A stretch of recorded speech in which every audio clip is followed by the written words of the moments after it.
Welcome to another edition of the Gridiron Report, brought to you by Red Raider Outfitter, the fans' favorite since 1975. I'm Jared Johnson. I'm joined by the Mighty Joe Yeager. Well, Mighty Joe, Texas Tech is 3-3 overall, 1-2 in the Big 12, midway through the season. They have a bye week this week, and then up next, they host West Virginia on the 22nd. I believe it's a 2 p.m. kickoff, and the game is going to be televised either on FS1 or FS2. Well, we broke down the offense, kind of the mid-season review or midterm review, and you're doing a series actually on position groups in copy form. So be sure to check that out on Inside the Red Raiders as well. But now it's time for us to break down the defense. And you know, the weird thing about this defense, I actually was talking or interviewing Tyree Wilson earlier in the week, and you look at the stats, and it looks like very similar to a lot of the past Texas Tech defenses, but it's not the same. You know, anybody who's watching the game, seeing what this defense is doing, how they've bailed this team out, kept them in games against quality opponents time and time again. This is not the same Red Raider defense, is it, Mike Joe?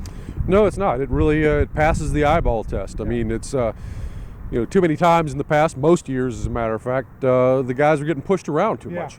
Or if they weren't getting pushed around, they didn't know what they were doing. Right. They were running around like chickens with their heads cut off. Yep. And that's not the case this year. This is a physical, tough group of defensive players who know what they're doing. They're well coached. They understand the scheme. For the most part, they're not breaking down and giving up big plays. Now, the one exception was against Kansas State, which I think overall was their weakest game of the season so far. But I mean, they got that pretty well, reasonably well cleaned up against Oklahoma State the next week. But I mean, a lot of the times, so many times this year, they've really just been put in a bad situation by turnovers by the offense, or a long return, or going forward on fourth down, one thing or another. And it seems like about 75% of the time, just off the top of my head, they get a stop. And it's just a field goal. Right. Or maybe you force them into a punt even. So it's just really, really impressive how well they've handled adversity and a sudden change, where, we thought we were going to be able to rest over here and talk about things. Boom, no, you got to go right back out there and get a stop. And they do it. Yeah. So to me, that's the most impressive thing about it. We can go into positions, which we will. But overall as a group, I just really like the way they handle things when they're thrown into the fire like that. I think this hasn't been talked about a lot, but this is a pretty good tackling bunch, especially compared to years past. I mean, you don't see guys ducking tackles or diving at their feet. I mean, like you said, it's a physical group, and for the most part, pretty good tackling team. Yeah, let's go position by position. Let's just start with the defensive line. I think you got to start with Tyree Wilson, but Jalen Hutchins, Tony Bradford, and then some guys off the bench have been very good up front for Texas Tech. Yeah, really, and we were talking about Tyree before the season. This guy is an all Big 12 player, potentially even defensive player of the year. I mean, I'm not sure in the Big 12. Right. I'm not sure I've seen a better defensive player, a more disruptive one than him. This is a guy who's almost certainly a first-round draft pick. He's playing like it. Very tough to handle. And he's got a lot of help up front, a lot of veteran guys, and they set that line very well. They hold it. They're doing the job plain and simple. Getting a lot of sacks too, and putting a lot of pressure on the quarterback. They are, and one thing about that group, they're seniors, but they're not super seniors. I mean, Tyree's probably gonna go to the NFL, and rightfully so. I mean, first round grade, you go. That's automatic. But Jalen and Tony could both be back next year, so that's something for. It seems like a 10th season. They've been playing forever, so that's something to keep in mind. And I think linebackers may have surprised people with their level of play. Krishawn Merriweather has been terrific. He's right there after maybe. I mean, some people would say he's been the MVP. He's leading the team in tackles. He's been all over the field. He was great against Oklahoma State. Very good player. Kosai Eldridge has played very well as well. Guys like Tyreek Matthews. I feel like I'm leaving somebody out. Jacob Rodriguez actually has made some plays. I think linebackers in general have played pretty good. Yeah, they've really held their own. And, Krishawn is, if I was voting for an all-Big 12 team, I think he would make my all-Big 12 defense first team. Wow, first team. Yeah, and because what he did, last week against Oklahoma State was just as good a game by a linebacker since Jordan Brooks was here. Easily. Maybe the best. I mean, Colin Schooler had some great games last year, but I mean, that was Krishawn's just coming on, tackling machine, and that's a guy who I think could go pro as well. I mean, not saying that he's going pro early or anything. I'm saying he will play potentially in the NFL. And then the other guys that we've talked about have really filled in well. They haven't been a weakness. So, I mean, you got what you want out of the linebacker position, I believe.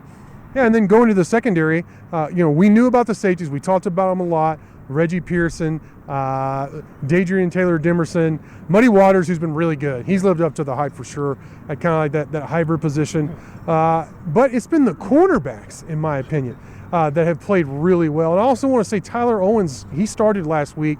He brings size, athleticism, and physicality to that defensive backfield, which I really like. But the cornerbacks, specifically Malik Dunlap and Rashad Williams, have been really good, Joe. Yeah, no doubt about it. And to me, that was a surprise. That is a surprise. I mean, we knew they were veteran players, but frankly, last year they had their problems, man. Yeah. I mean, they were not what you would call a team strength. Right. And so I'm like, well, is the coaching change going to make that much difference? Is another year going to make that much difference? Or is this just, okay, these are the warm bodies back there that you got, the veterans, and we're just going to have to live with it. But they really have elevated their play dramatically. And maybe some of the fans out there could help us out, but I'm struggling to recall the last time Tech had two starting corners that were as good as this group here, as those two guys. So, they've been absolutely fantastic. And I think they played their best game against Oklahoma State. Yeah. As Cre'Shawn played his best game against Oklahoma State. That was a good game for the defense in a lot of ways, but those cornerbacks are really the real deal. Yeah, now the biggest challenge, and this has been the biggest problem with Tech's defense so far, has been a lack of turnovers. I mean, they had that whole take three thing and all that, but they haven't created. I think they've only forced 6 turnovers in 6 games, so that's not what they want. They have to improve in that area, and we'll see. If they do, I think it'll go a long way towards them winning, at least 3, maybe even 4 or more of their final 6 games, Joe. Yeah, I mean, turnover creation, every defensive coordinator focuses on that. Sure. They want, because they understand how important it is. And so, they do what they can to try to create the turnovers, but it's one of those deals where sometimes it doesn't happen and sometimes it does. Yeah. And then sometimes once they come in bunches. Yeah. So maybe it's the case that Tech has had a dry spell for these first 6 games, and they're overdue. And then we're gonna start seeing that happen in the second half of the season. Yeah, because I mean, look, if Tech was creating 2 to 3 turnovers a game through these first 6, as opposed to the 1, then this team would have a couple more wins. Yeah, probably than they do right now. So, if that finally does transpire in the second half of the season, then you could see some good things in the win-loss column. It really doesn't make sense that they haven't created more. I mean, they're physical, they've been sound, and they get after the quarterback. So normally that translates to turnovers, but we'll just have to see what happens. I can't wait to see what happens. But for now, Mighty Joe, great stuff from you as always. Thank you all for watching, and until next time.